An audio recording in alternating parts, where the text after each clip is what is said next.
it might take a while. Ambassador Ido Aharoni is Israel's Consul General right here in New York, and Israel has one of the most sophisticated armies in the world. It's a pleasure to have you with us, sir. Thank you. So why has it been so hard to end that particular missile strikes and the threat? Two reasons. The first is Hamas went underground. They created a network, as you stated correctly, of 1,000 tunnels. Some of them are 1 mile long. Some of them penetrate under Israeli territory.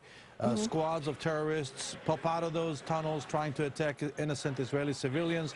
Many of those tunnels are actually being used as storage facilities. That's one reason. The second reason, which is more important than just the need to have troops on the ground, is the fact that we are operating in the most surgical fashion possible in order to minimize loss of life of innocent people.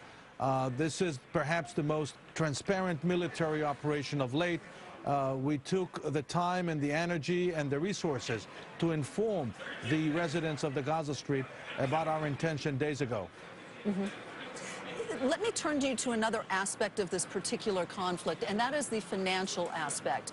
There are those who have put pen to paper and basically said that one of the reasons that this conflict is going on is that Hamas's finances have been cut off, and as a result of that, they can't finance themselves, and so they're trying to draw attention to their particular situation by launching these attacks.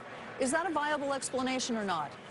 Well, you know, in the Middle East, we have lots of conspiracy theories.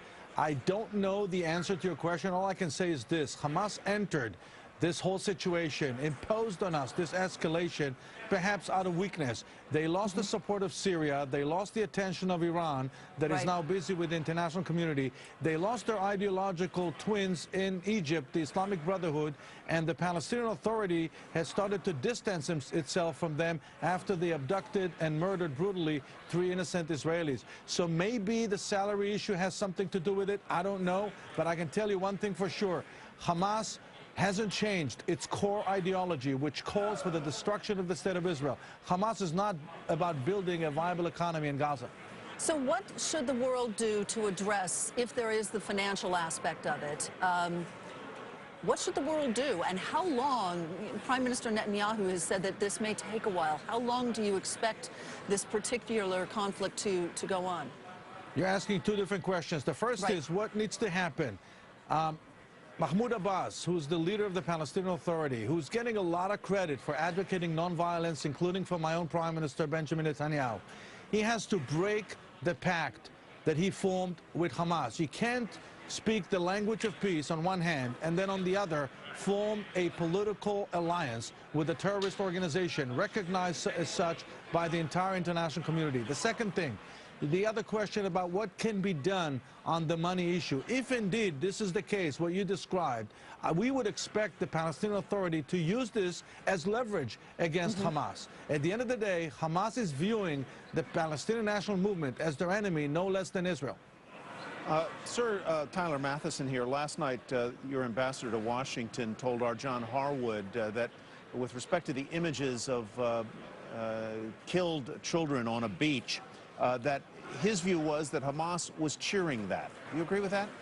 Well, you know, former President Bill Clinton just gave an interview in India. I just saw it before I came into the studio, where he actually said very, very clearly that this has been Hamas's strategy for a long time. They are perpetuating the suffering of their own people, as horrible as it sounds.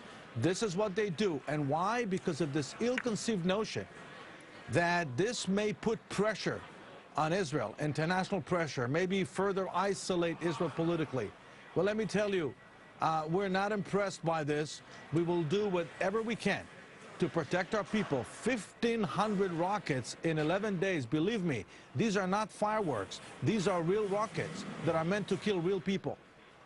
Mr. Ambassador, I know you're a very busy man, especially at this time. Thank you very much for spending time with us on Power Lunch. We appreciate it. Thank you. Ty? All right, Sue, trouble on board for FedEx, the world's second